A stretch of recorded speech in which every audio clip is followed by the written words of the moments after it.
Quisiera por favor que fueran conmigo al libro de Efesios, la carta del apóstol Pablo a los Efesios, capítulo 2, para continuar con nuestra serie de exposiciones en esta carta del apóstol Pablo. Y vamos a leer los versículos 11 al 22. Efesios capítulo 2, versículos 11 al 22. Por tanto, acordaos de que en otro tiempo, vosotros los gentiles en cuanto a la carne, erais llamados incircuncisión por la llamada circuncisión hecha con mano en la carne. En aquel tiempo estabais sin Cristo, alejados de la ciudadanía de Israel y ajenos a los pactos de la promesa, sin esperanza y sin Dios en el mundo. Pero ahora en Cristo Jesús, vosotros que en otro tiempo estabais lejos, habéis sido hechos cercanos por la sangre de Cristo. Porque Él es nuestra paz, que de ambos pueblos hizo uno, derribando la pared intermedia de separación, aboliendo en su carne las enemistades, la ley de los mandamientos expresados en ordenanzas, para crear en sí mismos de los dos un solo y nuevo hombre, haciendo la paz. Y mediante la cruz reconciliar con Dios a ambos en un solo cuerpo, matando en ella las enemistades. Y vino y anunció la buena nueva de paz a vosotros que estabais lejos y a los que estaban cerca, porque por medio de él los unos y los otros tenemos entrada por un mismo espíritu al Padre. Así que ya no sois extranjeros ni advenedizos de los apóstoles y profetas, siendo la principal piedra del ángulo Jesucristo mismo, en quien todo el edificio, bien coordinado, va creciendo para ser un templo santo en el Señor, en quien vosotros también sois juntamente edificados para morada de Dios en el Espíritu. En nuestros estudios anteriores de la carta de Pablo a los Efesios, hemos visto el interés del apóstol en que los creyentes obtengan una comprensión clara, un entendimiento claro de los enormes privilegios de los que ahora disfrutan por el hecho de ser cristianos.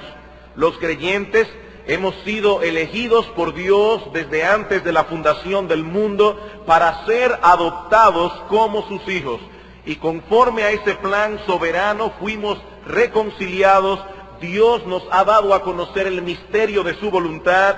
Hemos sido hechos coherederos junto con Cristo y sellados con el Espíritu Santo.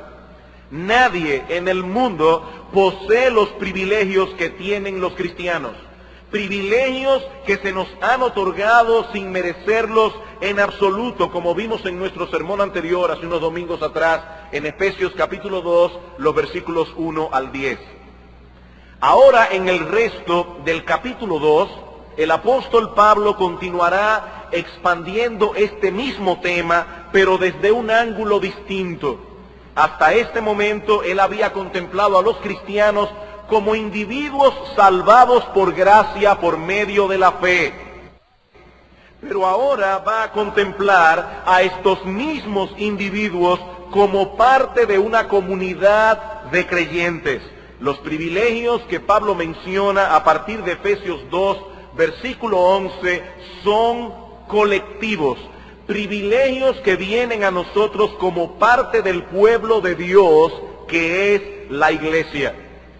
Hermanos, aunque fuimos salvados como individuos, no fuimos salvados para ser individualistas, sino para formar parte de una comunidad. Y así como debemos considerar como un gran privilegio el hecho de haber sido salvados individualmente para conocer a Dios y tener comunión con Él, así también debemos considerar como un enorme privilegio el hecho de formar parte de ese organismo vivo que es la iglesia. La iglesia no es algo incidental o de poca importancia para los hijos de Dios. La Biblia nos enseña que esta es el cuerpo de Cristo, el organismo por medio del cual nuestro Salvador opera en este mundo. Estar en Cristo es equivalente en la Escritura a estar en la iglesia. Amar a Cristo es amar la iglesia, preocuparse por ella, involucrarse en ella. Y si ha habido una época en la historia del cristianismo donde esta verdad debe ser claramente enfatizada, es precisamente esta en la que nos ha tocado vivir y ministrar. Hermanos, el individualismo de nuestra generación ha permeado el supuesto cristianismo de muchos, de tal manera que no pocos hoy día pretenden ser cristianos mientras descuidan al mismo tiempo su relación con la iglesia.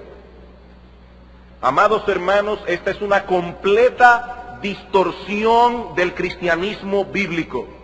La vida cristiana no fue diseñada para desarrollarse en aislamiento. Nuestra relación con Dios y con su pueblo se encuentran íntimamente relacionadas la una con la otra, de manera que no podemos separarlas.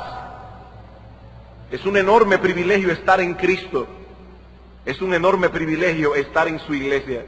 Aún a pesar de las debilidades e imperfecciones que manifiestan todas las congregaciones locales de este lado del cielo. Hermanos, no existe la iglesia perfecta, no de este lado del cielo. Pero aún así es un privilegio ser miembro de ella. Y en este pasaje que vamos a considerar hoy, con la ayuda de nuestro Dios, el apóstol Pablo quiere hacernos conscientes de esta realidad. Debemos dar muchas gracias a Dios por la comunión que disfrutamos con Él en Cristo, pero debemos darle muchas gracias también por el hecho de que ahora formamos parte de su pueblo, porque ahora somos miembros de su iglesia. ¿Y qué cosa es la iglesia? ¿Qué de particular tiene esta entidad que la hace tan importante? Porque es un privilegio ser parte de la iglesia. Pablo responde en nuestro texto que la iglesia es una comunidad de gente redimida que ha sido reconciliada con Dios y donde sus componentes han sido también reconciliados y unificados entre sí. El tema del sermón de hoy es precisamente reconciliación y unidad en el cuerpo de Cristo. Hemos sido reconciliados con Dios, ahora hemos sido reconciliados unos con otros y unidos entre sí. Esa es básicamente la enseñanza de este pasaje. Y para que podamos apreciar en toda su dimensión el privilegio que significa formar parte de la iglesia, en los versículos 11 al 12 de nuestro texto, Pablo nos recuerda la condición tan terrible en que nos encontrábamos antes de venir a Cristo y venir a ser parte del pueblo de Dios, y luego compara esta condición en los versículos 13 al 22 con el cambio radical de posición que se nos ha otorgado ahora a nosotros que estamos en Cristo. Veamos entonces, en primer lugar, nuestra condición anterior. Nuestra condición anterior. Dice Pablo en el versículo 11, por tanto, acordaos de que en otro tiempo vosotros, los gentiles en cuanto a la carne, erais llamados incircuncisión. Pablo abre esta sección con la cláusula conectiva, por tanto. Lo que él va a decir a continuación se encuentra íntimamente ligado con todo lo que ha venido diciendo antes. ¿Y cuál es el tema de la sección anterior? La extraordinaria obra de la gracia de Dios en nuestras vidas, aun cuando estábamos muertos en nuestros delitos y pecados. Efesios capítulo 2, versículos 1 al 3.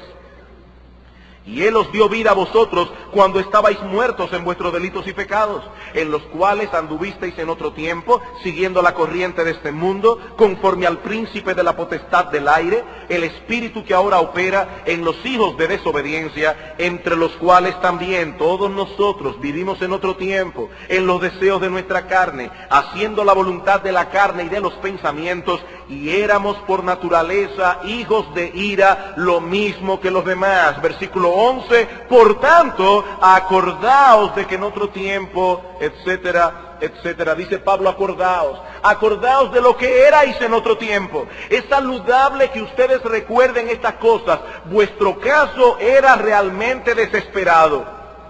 Estabais muertos en vuestros delitos y pecados, como todos los hombres lo están, pero por pertenecer al mundo gentil, por el hecho de que no eran israelitas, vuestra condición era aún peor. Esta iglesia estaba formada mayormente por personas no judías. Y Pablo dice, ustedes estaban muertos en vuestros delitos y pecados, pero por ser gentiles, no judíos, vuestra condición era aún peor y no deben olvidarlo, dice Pablo. Acordaos de eso. Acordaos de lo que erais vosotros los gentiles en cuanto a la carne. Y Pablo menciona dos aspectos que afectaban a esta gente de manera particular, lo mismo que a nosotros. Que yo sepa, aquí no hay ningún judío. Todos nosotros, la mayoría, somos gentiles. Y Pablo menciona dos aspectos que afectaban a esta gente de manera particular y que nos afectan a la mayoría de nosotros por ser gentiles, por no pertenecer al pueblo de Israel. En primer lugar, Pablo dice aquí en el versículo 11 que los gentiles sufrían de alienación social. Los gentiles sufrían de alienación social. Acordaos de que en otro tiempo vosotros, los gentiles en cuanto a la carne, erais llamados incircuncisión por la llamada circuncisión hecha con mano en la carne. Para poder entender adecuadamente estas palabras de Pablo y toda esta sección de la carta a los Efesios, es preciso que conozcamos algo de la condición en que se encontraba el mundo cuando el Nuevo Testamento fue escrito. La sociedad de aquel tiempo estaba profundamente dividida. Los hombres se habían encargado de construir grandes barreras que separaban unos de otros, y la iglesia de Cristo en sus primeros años tuvo que lidiar con esta dificultad. Una de estas grandes barreras era la esclavitud. Algunos hombres eran libres, otros eran esclavos. Y así como los hombres libres miraban a los esclavos como seres inferiores, muchos esclavos miraban a sus amos con resentimiento, con amargura, por la manera tan inhumana como eran tratados en la mayoría de los casos. Otra barrera de aquellos días era la de los sexos. La barrera de los sexos. Las mujeres eran vistas en aquel tiempo como ciudadanos de segunda, tercera o cuarta categoría. Y muchos esposos trataban a sus esposas solo un poco mejor de como trataban a sus esclavos. Las mujeres en aquellos días prácticamente no tenían derecho alguno. Un hombre podía prestarle su esposa a un amigo si quería. No tenían derecho. Tristemente, muchas mujeres hoy día no tienen ni idea de las bendiciones colaterales que han recibido por la influencia del Evangelio en el mundo occidental. No tienen ni idea. Pero ese no es nuestro tema hoy. También existía en aquel tiempo una profunda división étnica. Por un lado estaban los griegos, enorgullecidos de su cultura y su desarrollo intelectual, y consideraban a todos los demás como bárbaros. Para los griegos el mundo tenía dos clases: o tú eras griego o eras bárbaro. Por el otro lado estaban los romanos y su orgullo de ser ciudadano de aquel gran imperio que gobernó al mundo completo por varias centurias. Y finalmente estaban los judíos, que por una mala comprensión de sus privilegios como pueblo del pacto, habían desarrollado un orgullo religioso que llevó a muchos de ellos a menospreciar a los gentiles, a todos los que no eran judíos. En el peor de los casos, aborrecían a los gentiles. Y es precisamente acerca de esta última barrera que Pablo habla en nuestro texto, a esta iglesia donde la mayoría, al igual que nosotros, provenía del mundo gentil. Los judíos llevaban en su cuerpo la marca de pertenecer al pueblo del pacto. ¿Y cuál era esa marca? La circuncisión. La circuncisión. Y menospreciaban a todos aquellos gentiles que no gozaban de sus privilegios religiosos.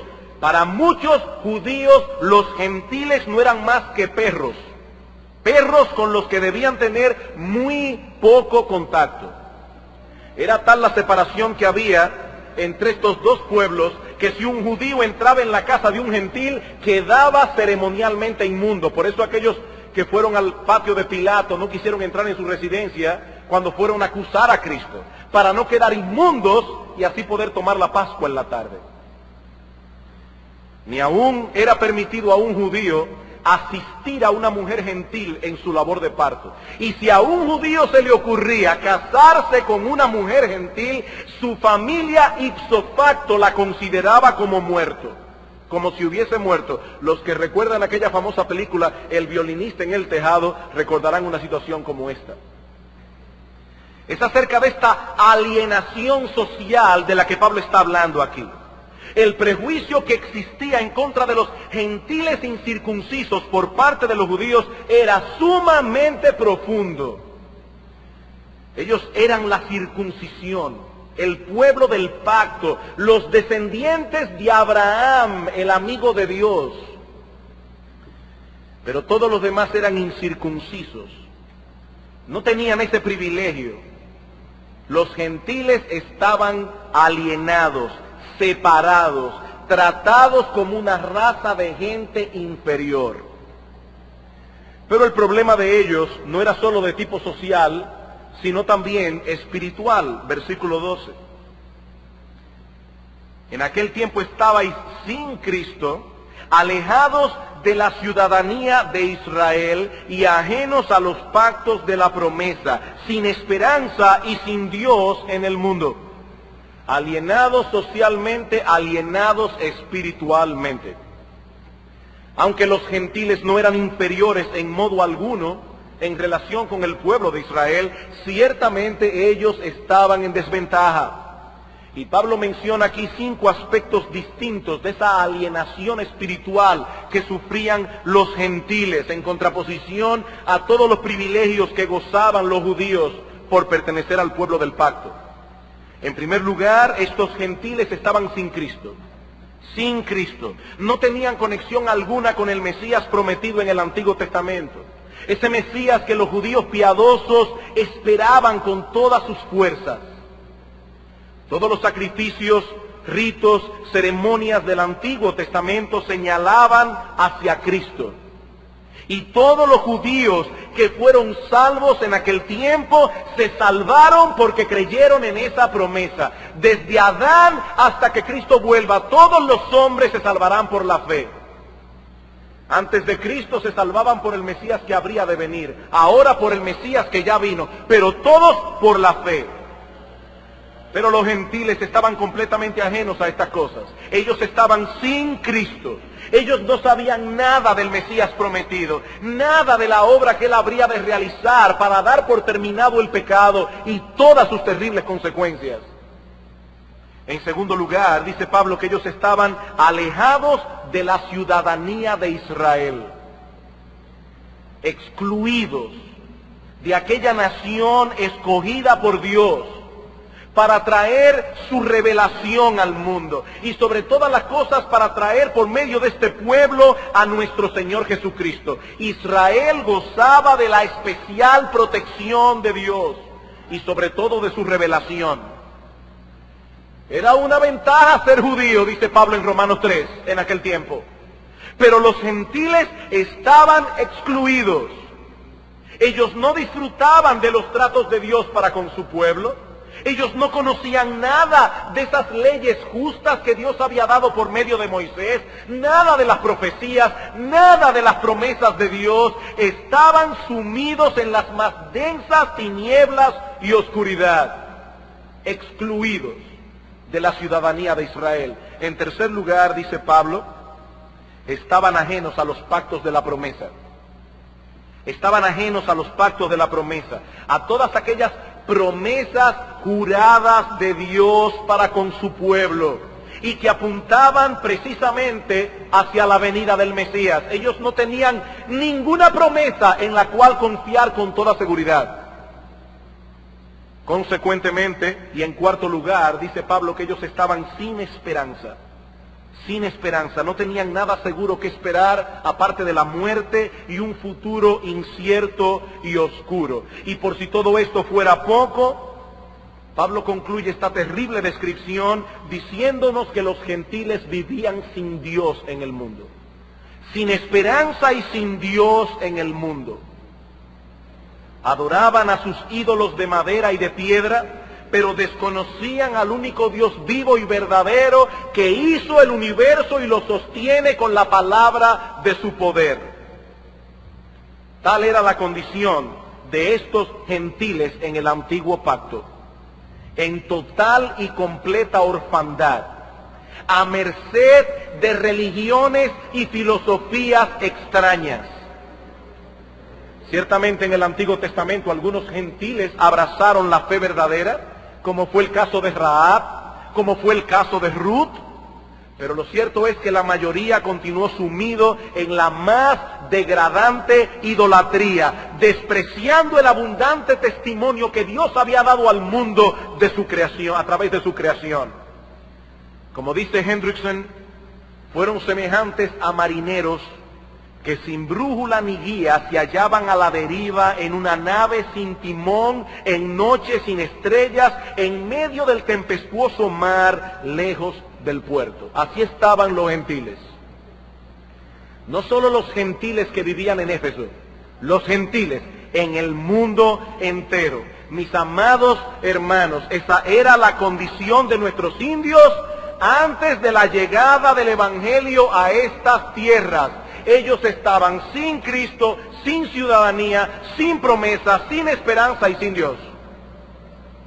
Y así estaríamos todos nosotros hoy, si Dios no hubiese tenido misericordia de esta isla y hubiese enviado misioneros que con mucho esfuerzo y en medio de grandes dificultades y sufrimientos trajeron el Evangelio de Cristo hasta aquí. Si no hubiese sido por eso, hermanos, hoy estaríamos adorando semíes y estaríamos hoy quizás en la mañana bailando el areíto. Si Dios no hubiese tenido misericordia de nosotros. Pero este panorama tan tenebroso que el apóstol Pablo describe en los versículos 11 y 12 cambia repentinamente cuando llegamos al versículo 13. Todo lo que Pablo ha descrito hasta este momento no tiene otro propósito que servirnos de comparación. Dios quiere que tengamos una clara conciencia de nuestros privilegios, de lo mucho que hemos recibido de su mano y de lo terrible que hubiese sido si no hubiésemos conocido al Salvador de nuestras almas. Hermanos, cuán terrible es vivir sin esperanza y sin Dios en el mundo. Cuán terrible. Pero esa no es nuestra condición ahora que estamos en Cristo. Esa no es tu condición si eres cristiano. Y eso es precisamente lo que Pablo pasa a describirnos en los versículos 13 al 22. Ya vimos nuestra condición anterior, veamos ahora nuestra condición actual. Nuestra condición actual. Dice en el versículo 13, pero ahora en Cristo Jesús. Pero ahora en Cristo Jesús. Así estabais en aquel tiempo, dice Pablo, pero ahora todo es distinto. Algo extraordinario ha ocurrido por medio de la obra de Cristo. Judíos y gentiles hemos sido reconciliados con Dios y hemos sido reconciliados entre sí. De modo que ahora formamos una sola nación, una sola familia, un solo templo espiritual. Veamos estas tres figuras por separado. En primer lugar, dice Pablo que en Cristo formamos una sola nación. Versículo 13. Pero ahora en Cristo Jesús, vosotros que en otro tiempo estabais lejos, habéis sido hechos cercanos por la sangre de Cristo. Los gentiles estábamos lejos, por todo lo que hemos visto en los versículos anteriores. Lejos de Dios, lejos de su revelación, lejos de sus pactos, lejos de sus promesas. Los judíos, en cambio, estaban cerca. La gloria de Dios moraba en el templo de Jerusalén y por medio de los profetas ellos escuchaban continuamente la voz de Dios. Es cierto que muchos judíos despreciaron estos privilegios, pero eso no elimina la realidad de que podían contar con ellos a diferencia del mundo gentil. Pero ahora, dice Pablo, en Cristo Jesús la situación ha cambiado dramáticamente. Nosotros que estábamos lejos, ahora hemos sido hechos cercanos por la sangre de Cristo. Por su sangre somos perdonados, reconciliados con Dios y al mismo tiempo reconciliados con todos aquellos que han encontrado en Cristo la misma reconciliación. Sin importar de qué nacionalidad somos, sin importar nuestro color de piel, sin importar nuestra clase social. Hemos sido reconciliados con Dios, hemos sido reconciliados unos con otros. Hermano, ¿qué es lo que separa al hombre de Dios y a los hombres de los hombres? ¿Qué es? Es el pecado. Es el pecado. Y Cristo venció al pecado en la cruz, pagando allí nuestra deuda. De modo que ahora somos plenamente aceptados por Él delante de Dios. Y al mismo tiempo podemos tener comunión con otros hombres y mujeres que han pasado por esa misma experiencia de reconciliación, sin importar si somos judíos, dominicanos o de donde sea. Es en ese sentido que dice Pablo en el versículo 14 que Cristo es nuestra paz. Cristo es nuestra paz, dice, porque Él es nuestra paz, que de ambos pueblos hizo uno, derribando la pared intermedia de separación. La barrera que separaba al judío del gentil ha sido completamente derribada por la muerte de Cristo en la cruz. La teocracia que disfrutaba Israel fue abolida. Los ritos y ceremonias de la ley mosaica también. Y tanto los unos como los otros hemos sido reconciliados con el mismo Dios y Padre. Y noten, hermanos, que allí no dice simplemente que Cristo logró esa paz para nosotros. No, ahí dice que Él es nuestra paz. Él es nuestra paz. Él es la fuente y sustancia de esa paz. Lo que la ley de Moisés no podía hacer, ni lograr ninguna religión o mérito humano, es logrado plenamente en Cristo. Reconciliación vertical, reconciliación horizontal. Dice Pablo, de ambos pueblos, judíos y gentiles, Dios hizo uno. Dios formó con ambos una unidad. La pared intermedia de separación que nos dividía ha sido derribada. Y hermanos, ¿qué pared era esta? ¿Qué pared? Bueno, Pablo puede estarse refiriendo aquí a la pared que separaba a los judíos de los gentiles en el templo de Jerusalén. Los gentiles en el templo de Jerusalén solo podían llegar hasta un punto. Y allí había una inscripción que en griego y en latín decía: ningún extranjero puede pasar esta barricada que rodea el santuario y su contenido. Cualquiera que fuere sorprendido haciéndolo será el único responsable de su muerte. Pena de muerte para el gentil que llegara más lejos en el templo de Jerusalén. Y puede ser que Pablo esté pensando en esta pared. Pero si es así, si Pablo está hablando aquí de esa pared del templo, lo está haciendo solo como una ilustración. Como una ilustración de la enorme hostilidad que existía entre judíos y gentiles. Como decía hace un momento, los judíos consideraban a los gentiles como perros. Asociarse con ellos era motivo de contaminación. Los gentiles, por su parte, consideraban a los judíos como enemigos de la raza humana. Personas hostiles con las que no se podía tratar. Había una pared de separación entre ellos y Cristo la derribó. ¿Cómo? Versículo 15. ¿Cómo derribó Cristo esa pared? Aboliendo en su carne las enemistades, la ley de los mandamientos expresados en ordenanzas o ceremonias o decretos. Como bien señala Hendrickson en su comentario, esto no significa, como algunos creen, que Cristo haya terminado con la ley como principio moral. No, Pablo no está hablando allí del decálogo. Pablo no está hablando allí de los 10 mandamientos. Esa ley moral, codificada y resumida en los 10 mandamientos, regía tanto a gentiles como a judíos. Y por lo tanto eso no era lo que separaba a unos de otros. Para el gentil era pecado matar, lo mismo que para el judío. Era pecado adulterar, lo mismo que para el judío. Ese no era el punto. La referencia, sigue diciendo Hendrickson, es a las muchas reglas y regulaciones del código mosaico, a la ley ceremonial, estipulaciones tocante a asuntos tales como fiestas, alimentos, ofrendas, circuncisión, etc. Los judíos habían cometido el error de darle más prominencia a esa ley ceremonial que al aspecto moral de la ley de Dios. Y aparte de eso, habían agregado un sinnúmero de reglamentos y regulaciones de su propia invención. Y esa ley moral, esa ley ceremonial, era la que separaba al judío del gentil. Dice John MacArthur al respecto: todas las leyes ceremoniales que distinguían y separaban a los judíos de los gentiles fueron abrogadas.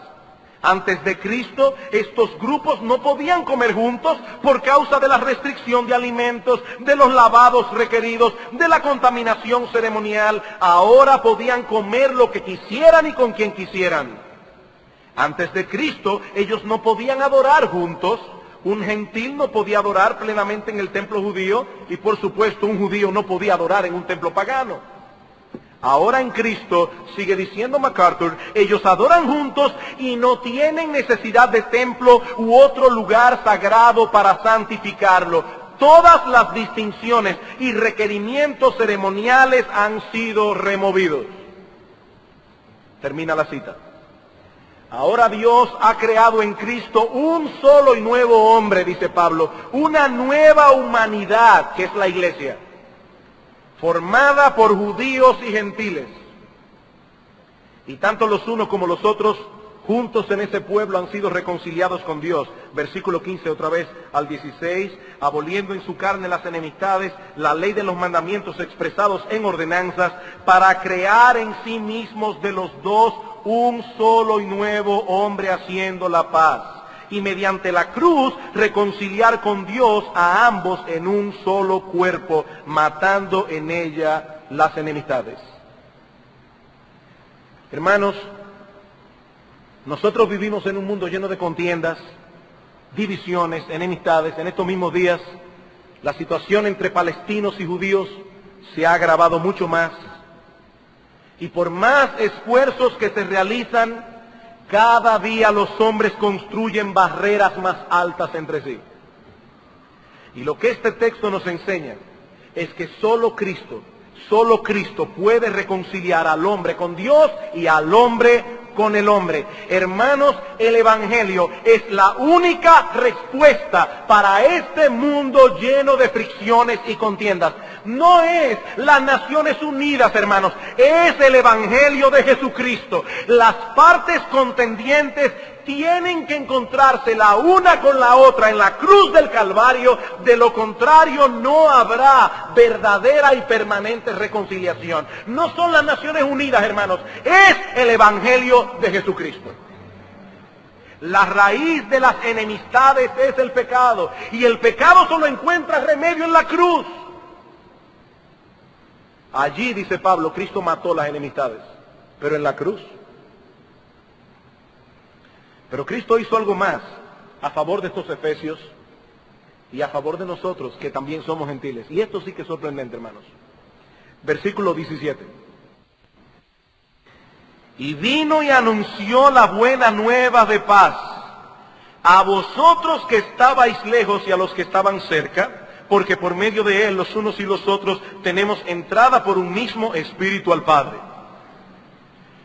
Cristo no solo hizo lo que hizo en la cruz del Calvario para procurar que judíos y gentiles se reconciliaran con Dios y se reconciliaran entre sí, sino que dice Pablo que él también fue, Cristo, y anunció a ellos lo que había hecho para que se beneficiaran de esa extraordinaria obra de salvación.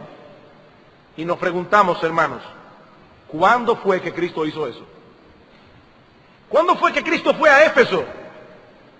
Si él nunca salió durante su vida y ministerio de los contornos de la tierra de Palestina. ¿Cuándo Cristo fue a Éfeso y anunció las buenas nuevas? Cuando los apóstoles y otros predicadores fueron a Éfeso y predicaron el Evangelio con el poder del Espíritu de Cristo. Hermanos amados, las repercusiones de este texto son muchas. Cuando la palabra de Cristo es expuesta correctamente y el Evangelio de Cristo es fielmente proclamado, es la voz de Cristo mismo la que resuena desde el púlpito. La voz de Cristo mismo. Nosotros no somos más que sus embajadores, que en nombre de Él llamamos a los hombres al arrepentimiento. Pero es Cristo quien está enviando su voz. Dice Pablo en 2 Corintios 5:20, así que somos embajadores en nombre de Cristo, como si Dios rogase por medio de nosotros. Os rogamos en nombre de Cristo, reconciliados con Dios. Nosotros estamos trayendo el mensaje de un rey. ¿Somos simplemente sus embajadores? ¿Es en el nombre de Cristo que proclamamos este evangelio?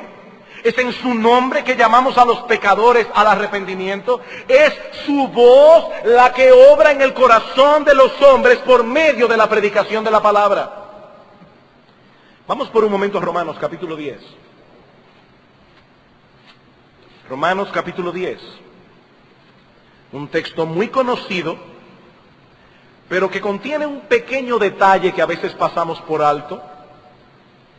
Dice el apóstol Pablo en el versículo 14 de Romanos 10, ¿cómo pues invocarán a aquel en el cual no han creído? ¿Y cómo creerán en aquel de quien no han oído? El texto original dice, ¿cómo creerán en aquel a quien no han oído?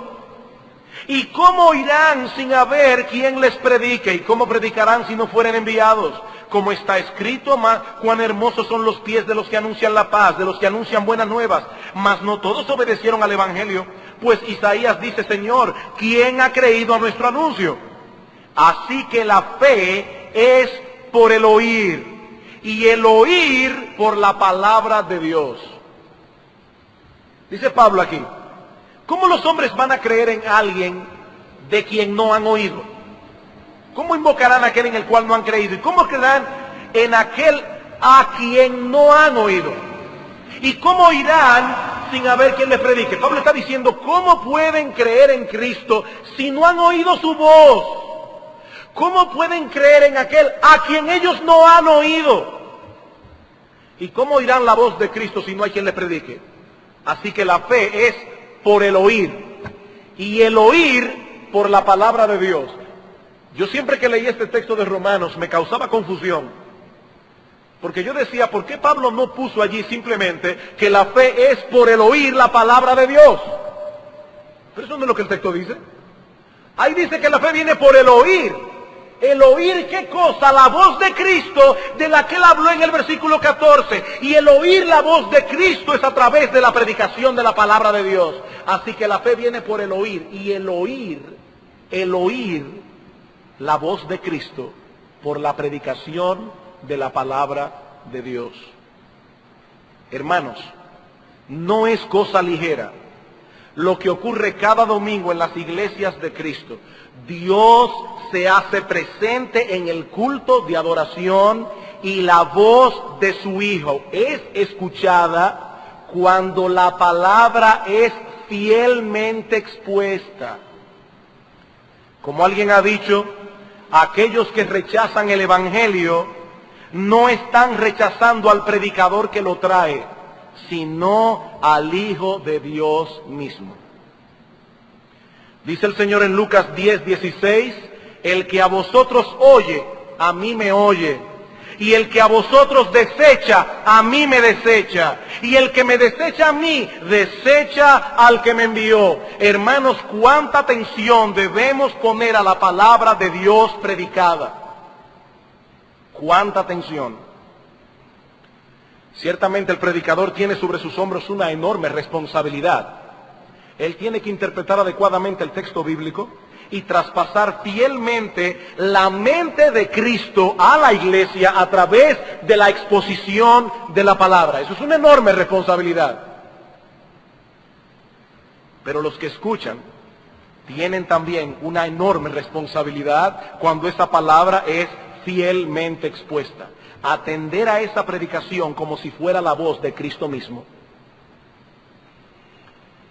Por eso, hermanos, es que es tan importante que nosotros estemos aquí cada domingo cuando la palabra de Dios es predicada. Es una falta muy grave, que un cristiano no esté en la iglesia del Señor, en el día del Señor, cuando la palabra del Señor es expuesta. Dios mismo desciende del cielo a hacerse presente en medio de su pueblo y la voz de Cristo resuena en su congregación. Y una persona que dice ser cristiana no estaba aquí para oírla. Eso es grave. Es grave no venir a la iglesia con un oído preparado, porque tú puedes estar allí con tu cuerpo. Como me decía un joven que luego vino al conocimiento del Señor, me decía, pastor, cuando yo llegaba a la iglesia me apagaba. Me apagaba. La voz de Cristo está resonando y Él está apagado, no está oyendo. Es por eso, hermanos, que tratamos de evitar cualquier distracción. No es por necedad que decimos lleven a sus niños al baño en el tiempo de receso. Es que cuando alguien se para por aquí sin ninguna motivación muy urgente, porque entendemos que puede haber un problema real, y lo hay.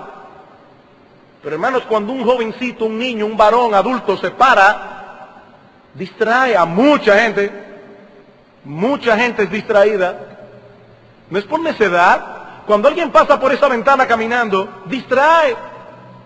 Mientras la voz de Cristo está resonando y ese jovencito que se paró al baño, perdió, se desconectó.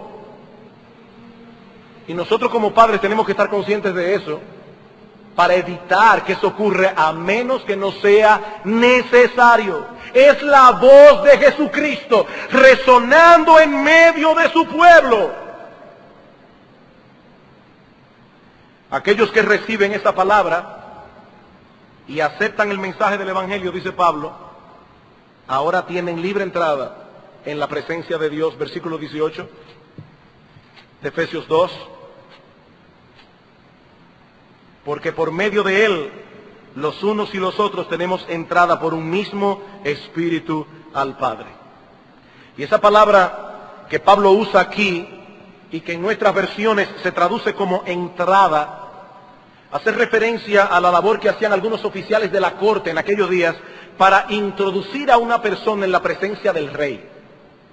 Tales personas no podían tener acceso si no les fuese permitido por este oficial. Bueno, pues de igual manera, nosotros no podemos estar en la presencia de Dios por nosotros mismos, pero Cristo nos ha introducido al lugar santísimo. Por medio de Él tenemos libre entrada en el trono mismo de Dios, cuantas veces queramos, cuantas veces lo necesitemos. Y ya no importa si somos judíos o somos gentiles, si nacimos en Belén o en San Juan de la Maguana o en cualquier otro lugar, lo único que importa es estar en Cristo.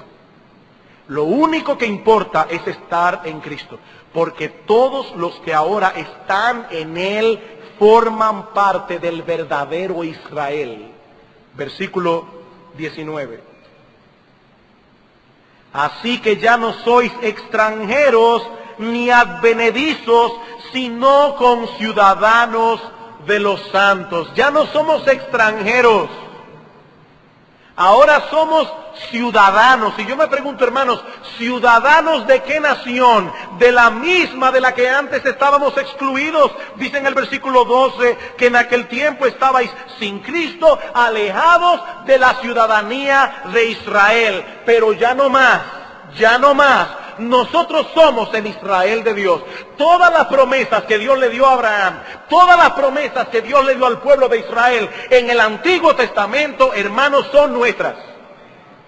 Son nuestras. Es por eso que Pablo dice en Gálatas capítulo 3, versículos 28 y 29, ya no hay judío ni griego, no hay esclavo ni libre, no hay varón ni mujer, porque todos vosotros sois uno en Cristo Jesús. Y si vosotros sois de Cristo, ciertamente linaje de Abraham sois, y herederos según la promesa. Mi hermano, yo no sé en qué pueblo de aquí tú naciste, pero tú eres israelita. Verdadero israelita, verdadero descendiente de Abraham, dice Pablo.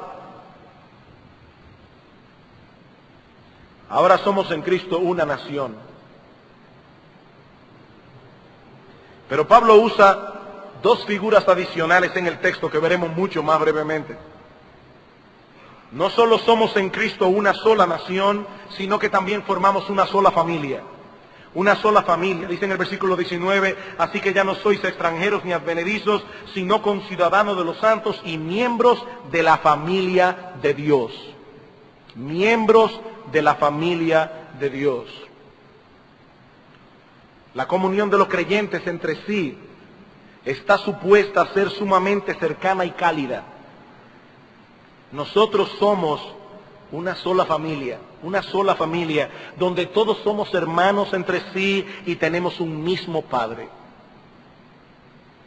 A veces en nuestras casas hay personas que viven con nosotros, pero no forman parte de la familia.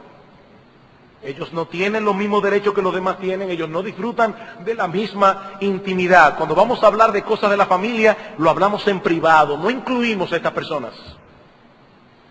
Lo que Pablo está diciendo aquí a estos creyentes gentiles, y de paso a todos nosotros, es que esa no es la posición que ocupamos ahora en la iglesia. Esa no es nuestra posición. Nosotros somos parte de la familia de Dios. Somos parte de la familia de Dios. Hermanos, nosotros somos una familia y debemos tratarnos como tales. Sí, algunos tienen idiosincrasias diferentes, algunos tienen temperamentos diferentes, algunos tienen una personalidad que a nosotros no nos gusta mucho.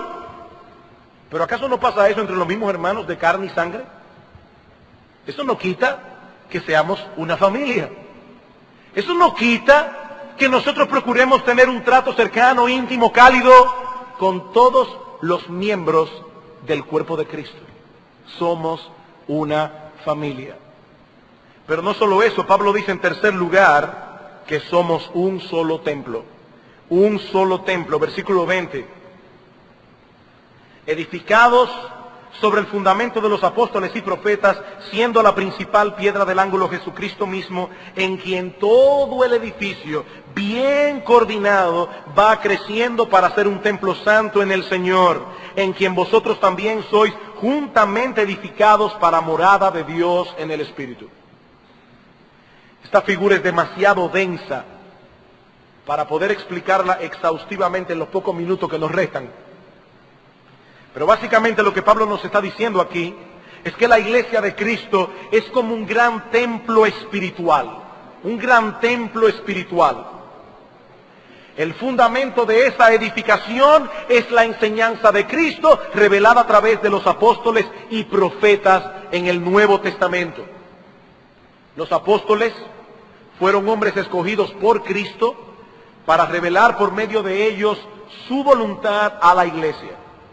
Y los profetas que se mencionan aquí eran aquellos hombres que daban a conocer esa voluntad de Cristo mientras el Nuevo Testamento estaba en proceso de ser escrito.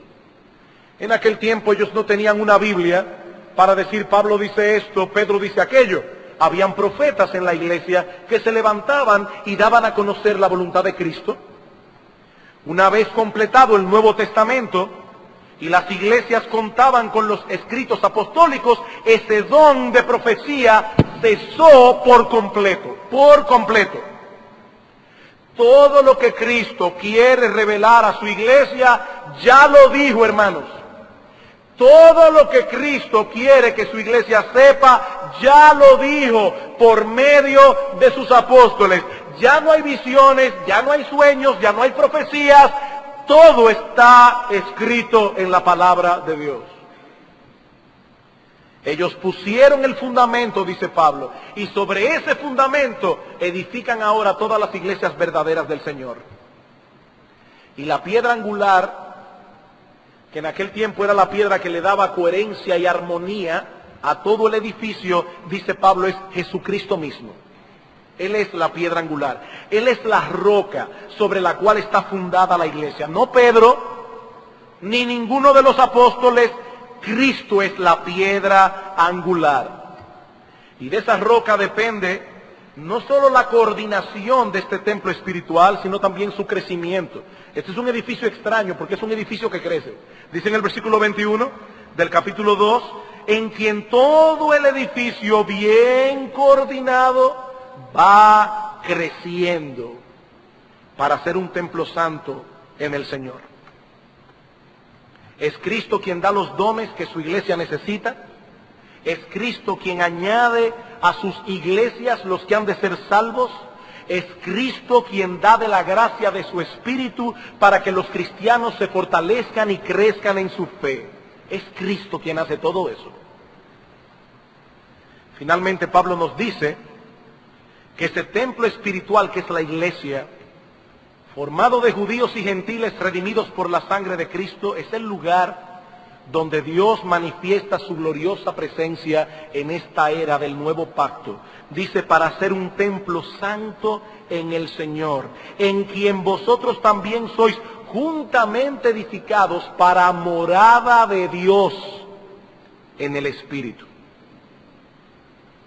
De más está recalcar que Pablo no está hablando aquí de un templo físico, sino más bien de una entidad espiritual. Lo que él está diciendo aquí es que la iglesia es el único santuario que Dios tiene en el mundo. Los mormones hacen mucho énfasis en la necesidad de un templo. Hermanos, ya no se necesitan templos así. La iglesia es el templo de Dios. La iglesia es el único santuario de Dios. Es allí y no en ningún otro lugar donde Él se hace presente cuando su iglesia se reúne en el nombre de Cristo para adorarle a Él. Y nosotros los creyentes somos las piedras vivas de ese templo. ¡Qué privilegio, hermanos! ¡Qué privilegio! Cristo nos sacó del fango, nos pulió y ahora nos ha hecho parte de un gran templo, la iglesia de Cristo. Para concluir, quisiera traer unas breves palabras de aplicación en torno a la enseñanza de este pasaje. En primer lugar, este pasaje nos muestra la enorme importancia de la iglesia en el plan redentor de Dios. Este pasaje nos muestra la enorme importancia de la iglesia en el plan redentor de Dios. Amados hermanos, Cristo fue a la cruz no solo para que individuos fuesen salvos por su gracia, sino para formar con esos individuos un pueblo. Ese pueblo es el Israel de Dios del nuevo pacto, su especial tesoro, el lugar donde Dios manifiesta su gloriosa presencia cada primer día de la semana, cuando los miembros de la familia se reúnen en el nombre de Cristo para adorar a Dios por medio de Él.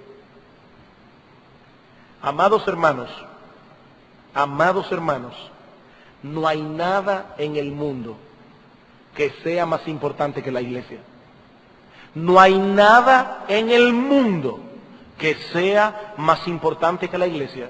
Y no hay un privilegio más grande en el mundo que ser una piedra viva de ese templo espiritual. Nosotros somos el templo de Dios. Nosotros somos el santuario de Dios, donde habita la gloria de Dios. Yo recuerdo cuando estábamos en el proceso de construcción de este edificio, que a veces nos encontrábamos con hermanos de otras congregaciones que nos preguntaban, ¿y cómo va la construcción del templo? Y varias veces yo les decía, no, el templo ya está construido, nosotros estamos edificando un edificio para meter ahí al templo. Pero el templo ya está hecho. Nosotros no estamos construyendo un templo, estamos construyendo un edificio de bloc, varilla, cemento, pero no un templo. Ese templo espiritual ya Jesucristo lo construyó. No es aquí el templo de Dios, no son estas piedras. No son estas piedras, son personas redimidas por la sangre de Jesucristo. Y hermanos, nadie puede amar realmente a Jesucristo y no amar al mismo tiempo a su iglesia. Nadie. Y nadie puede madurar ni crecer espiritualmente si no es en conexión con este organismo vivo que de Cristo recibe su crecimiento. Nadie puede madurar, nadie puede crecer, nadie puede vivir la vida cristiana aparte de la iglesia. Nadie. Y yo te pregunto, mi hermano, ¿es la iglesia importante para ti? ¿Es la iglesia importante para ti? ¿Tú puedes decir realmente que tú amas la iglesia de Cristo? ¿Que te preocupa su crecimiento, como dice Pablo? Sobre mí se agolpa cada día las preocupaciones por todas las iglesias. ¿Tú puedes decir eso? ¿Te preocupa la salud espiritual de la iglesia? ¿Haces provisión para estar aquí a tiempo en sus cultos? Cuando Dios nos visita desde el cielo, o para estar en los cultos de oración, cuando suplicamos al Dios del cielo por el avance y el fortalecimiento de la iglesia. No es de boca, hermanos, que debemos amar la iglesia, es de hecho y en verdad. De hecho y en verdad, la iglesia es la novia de Cristo, la iglesia es el cuerpo de Cristo. Despreocuparnos de lo que pasa con la iglesia es despreocuparnos de Cristo, es mostrar desamor hacia Cristo. Pero seamos más específicos. Y me gustó muchísimo la escuela dominical de esta mañana. ¿Qué tanto tú amas esta iglesia en la que Dios te ha colocado? En Efesios capítulo 2, Pablo está hablando de la iglesia universal, pero Cristo hace su presencia en las iglesias locales, que son el microcosmos de esa iglesia universal, cada domingo en la mañana. Cuando Pablo dice en 1 Timoteo capítulo 3, versículo 14, esto te escribo aunque tengo la esperanza de ir pronto a verte, para que si tardo sepas cómo debes conducirte en la casa de Dios, que es la iglesia del Dios viviente, columna y baluarte de la verdad. Pablo no está hablando allí de la iglesia universal, él está hablando de la iglesia local, y dice que esta iglesia es la casa de Dios, es el santuario de Dios, el lugar donde mora y habita la gloria de Dios. Y yo te pregunto, mi hermano, ¿qué tanto tú amas esta iglesia? Sin ser sectaristas, sin pensar que es la mejor iglesia del mundo, porque no lo es. Aquí no estamos hablando de ese amor sectarista y orgulloso, estamos hablando de un amor bíblico correcto. Yo debo amar mi iglesia, yo debo amar ese lugar a donde el Espíritu Santo me colocó como una piedra viva. Y es aquí mayormente en la iglesia local, no en la universal, donde yo voy a mostrar mi amor a Cristo, mostrando amor por mis hermanos. Es muy fácil decir yo amo a la iglesia universal. No es esta iglesia, la que tú estás viendo con tus ojos aquí reunida, imperfecta como es, con sus debilidades como las que tiene. ¿Tú amas la iglesia donde Cristo te colocó? Mi hermano, ¿qué estás haciendo tú para que esta iglesia siga creciendo? ¿Qué estás haciendo tú para que esta iglesia pueda llevar a cabo su ministerio? ¿Qué estás haciendo tú para que esta iglesia se fortalezca? Como decía Eduardo esta mañana, el pastor Saladín, este es un buen momento para hacer ese propósito. ¿Qué tú vas a hacer con tus dones este año? ¿Qué tú vas a hacer los miércoles en el culto de oración? ¿Qué tú vas a hacer a las 9:15 de la mañana cuando comienza la escuela dominical? ¿Qué tú vas a hacer el resto de la semana por la iglesia de Jesucristo? ¿Qué tú vas a hacer este año 2001 y el resto de tu vida? ¿Qué estás haciendo tú por esta iglesia, mi hermano? ¿Qué estás dejando de hacer por esta iglesia? Hay cosas que hay que hacer, hay cosas que hay que dejar de hacer para que el testimonio de la iglesia no sea marchitado. ¿Qué estás haciendo? ¿Qué estás dejando de hacer? Pero en segundo lugar, este pasaje nos muestra también la enorme importancia de la unidad en la iglesia. La enorme importancia de la unidad en la iglesia. Puede ser que algunos hayan estado pensando, mientras se exponía el texto, ¿y qué tiene que ver todo esto con nosotros hoy, de judíos y gentiles? Eso ya no es un problema actualmente, por lo menos no aquí en República Dominicana. Si viviéramos en Palestina, pero no aquí. Amados hermanos, la enseñanza de esta porción de la carta a los Efesios sigue tan vigente hoy como el día que Pablo la escribió. Los hombres han seguido levantando barreras entre unos y otros. Algunos levantan la barrera del color, otros la barrera de las clases sociales, otros las barreras raciales y nacionales, pero ninguna de esas barreras deben separar a los hermanos en Cristo, sean ricos o pobres, sean blancos o negros, sean dominicanos, norteamericanos o haitianos, sean laicos o del clero.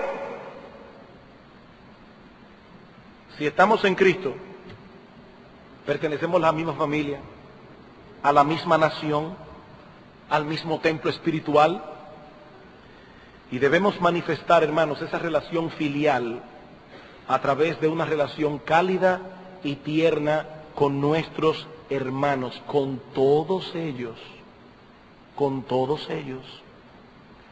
Amados hermanos, no volvamos a levantar entre nosotros las barreras que Cristo derribó. No volvamos a levantar entre nosotros las barreras que Cristo derribó, porque a Él le costó su preciosa sangre. Cuando tú te separas de un hermano de la congregación, por la razón que sea, tú estás levantando una barrera que a Jesucristo le costó su sangre. Una barrera por la que Cristo murió para que nunca jamás vuelva a levantarse en medio de su pueblo.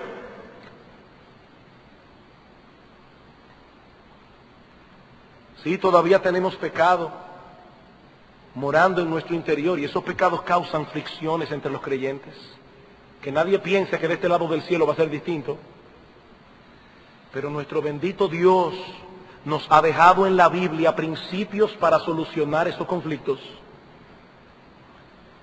Y es altamente pecaminoso que un hermano se aleje de otro y no haga el intento de procurar una verdadera reconciliación bíblica.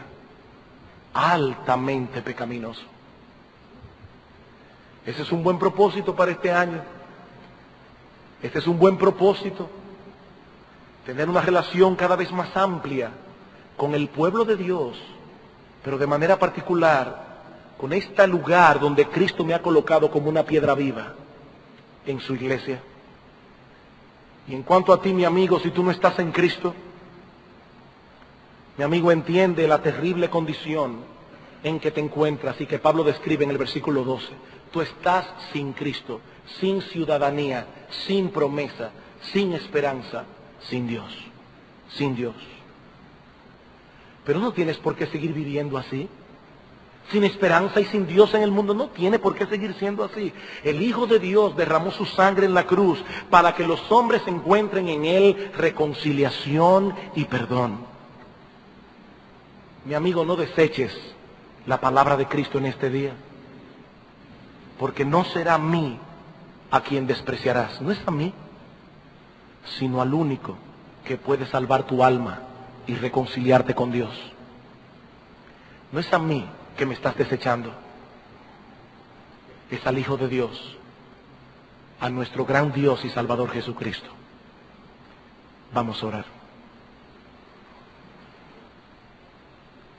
Padre que estás en los cielos, tu palabra ha sido expuesta. Ahora solo te suplicamos a ti que tú la prosperes en nuestros corazones. Señor, perdónanos. Perdónanos si no hemos estado amando en un sentido práctico la iglesia por la cual Cristo derramó su sangre. Perdónanos si no hemos estado dándole la importancia que tú le das. Perdónanos si no hemos estado poniendo todos nuestros dones, talentos, habilidades al servicio de la iglesia. Perdónanos, oh Dios, si no hemos estado aquí por causas no justificadas, cuando tu palabra era predicada, cuando la iglesia se reunía para orar y clamar delante del trono de la gracia. Padre, perdónanos y ayúdanos en lo que va de este año y en el resto de estos meses y en el resto de nuestras vidas.